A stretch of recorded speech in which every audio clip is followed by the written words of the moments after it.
I have carried this burden for years. It's the kind of thing you don't talk about, not with family, not with friends, and certainly not with strangers. But silence takes its toll. It traps you inside yourself, leaving you alone with the echoes of your own pain. I can't live like that anymore. So here I am, finally saying the words I've been avoiding for so long. I grew up in what most people would consider an ordinary family.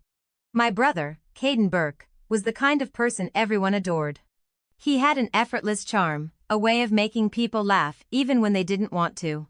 My parents admired him, teachers praised him, and to the outside world, he was perfect. For a long time, I believed that too. But there was a side to Caden that no one else saw, a side that only emerged late at night when the house was silent. I was 10 years old the first time it happened. I woke up to find him standing by my bed. He said he couldn't sleep and asked if he could stay. I didn't think much of it. Was my brother, after all. Why would I? At first, it was subtle, a lingering touch, a moment that felt off but was hard to define. I told myself I was imagining things, that I was overreacting. But deep down, I knew. Something was very, very wrong. I wish I could tell you I did something about it. That I screamed, that I told my parents, that I ran away. But I didn't. I froze. Every single time, I froze. Because what do you do when the person hurting you is someone you're supposed to love? Someone who is supposed to love you? I know there are people out there who have been through something similar. Maybe you were a child, too confused, afraid, unsure of what was happening or why it was happening to you. Maybe, like me, you carried that weight in silence, unable to say the words out loud. If that's you, I want you to know you are not alone. This story isn't easy to tell. It's painful, messy, and filled with moments I wish I could erase. But it's my truth, and I'm done running from it. So if you're here, I ask you to stay. To listen. Because this isn't just about what happened to me, it's about what happens when we finally face our past, no matter how dark it may be. If this story resonates with you, or you think it could help someone else, please take a moment to like this video, share it, and subscribe for more stories like this. Your support means the world to me as I continue to speak my truth. Caden Burke was always the golden child. You know the type, the one who could do no wrong. He was 2 years older than me, and everyone seemed to love him. My parents bragged about his grades, his charm, his ability to win people over without even trying. Teachers adored him, neighbors greeted him warmly, and even strangers would stop my mom to tell her what a polite young man he was. From the outside, we looked like the perfect family. My dad worked long hours but always made time for dinner. My mom kept the house spotless and baked cookies that smelled like something out of a movie. We had birthday parties, family vacations, matching Christmas sweaters. But looking back, I can see the cracks that were always there. My dad had a temper. He never hit us, but his voice could make you feel small, like you had done something terribly wrong even when you hadn't. My mom would smooth things over, pretending everything was fine. But the tension never truly went away. And Cotton knew how to stay out of trouble. He knew what to say, what to do, how to be the son my parents could be proud of. I idolized him when I was little. He was my big brother, my protector. He taught me how to ride a bike, shared his Halloween candy, made me laugh when I was sad, and stood up for me when other kids were mean. I loved him. I trusted him.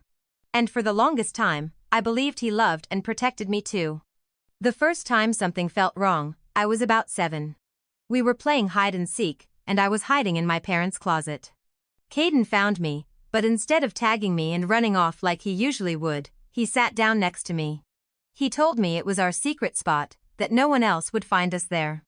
At the time, it felt special, like he had chosen me to share this little secret with. But then he put his arm around me, and his hand lingered in a way that didn't feel like playful teasing. I remember feeling more confused than scared. It wasn't fear, it was just strange. Like something wasn't quite right, but I didn't know why. As the years passed, those moments became more frequent. He'd find reasons to sit too close, to touch my arm or my leg, to tickle me in ways that felt less like playing and more like testing boundaries. I didn't understand it. I didn't have the words to explain the knots in my stomach when he came into my room at night or the way my skin crawled when he hugged me just a little too long. I told myself it was normal. That I was overthinking it. That brothers and sisters were supposed to be close. But the older I got, the harder it was to believe those lies. By the time I was 10, I was terrified of him. I hated going to sleep, knowing he might come into my room.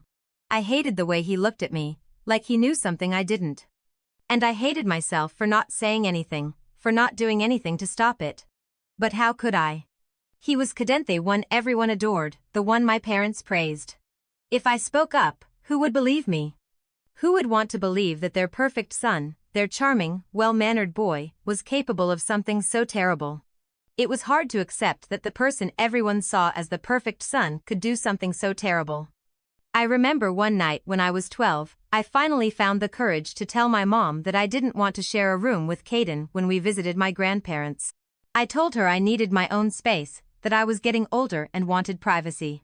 She just laughed and said, "Oh honey, Caden wouldn't hurt a fly, don't be silly." And that was it. The conversation ended, and I stayed silent.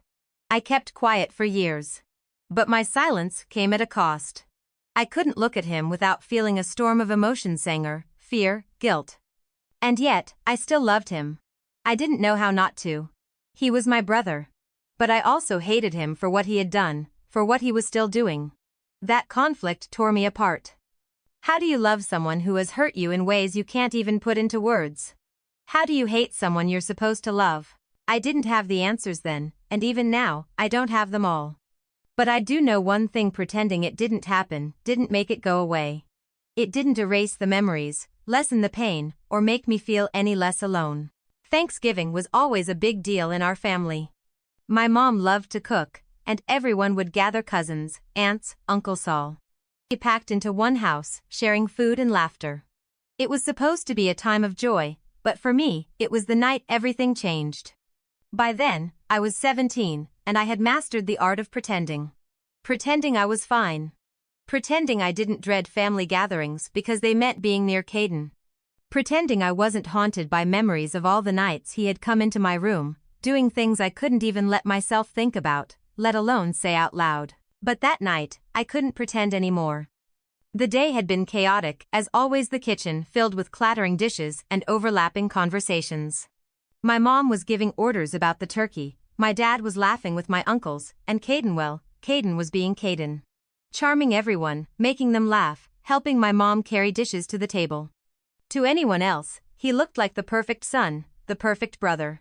But when I looked at him, all I felt was sickness in the pit of my stomach. Dinner passed, and the house was filled with the sounds of football and easy conversation. Everyone was full, relaxed, lost in the warmth of family. I remember wanting to escape from the noise, the laughter, and most of all, from the sight of Caden sitting there as if he hadn't stolen parts of me I could never get back. So I went upstairs to the guest room, hoping for just a moment of quiet. I should have locked the door. I don't know why I didn't. Maybe I thought I was too old for him to follow me anymore. Maybe I wanted to believe he had changed. But I was wrong. It didn't take long before I heard the door creak open behind me. I froze, like I always did. And there he was, standing in the doorway, smiling like nothing was wrong. He sat on the edge of the bed, making small talk, asking if I was okay. I don't remember what I said, probably something short, trying to get him to leave. But he didn't. Instead, he reached out, placing his hand on mine, then moving it to my leg. Before I could react, before I could say anything, his hand was somewhere it had no right to be. It only lasted a few seconds. I think he saw the look on my face, the horror, the anger. He laughed like it was a joke, stood up, and said something about how I shouldn't take everything so seriously. Then, just like that, he walked out. I sat there, shaking, trying to process what had just happened. I couldn't go back downstairs that night, I didn't have the strength. Instead, I stayed in that room, staring at the wall, feeling tainted, shattered, and above all, furious. From that night on, I did everything I could to avoid him.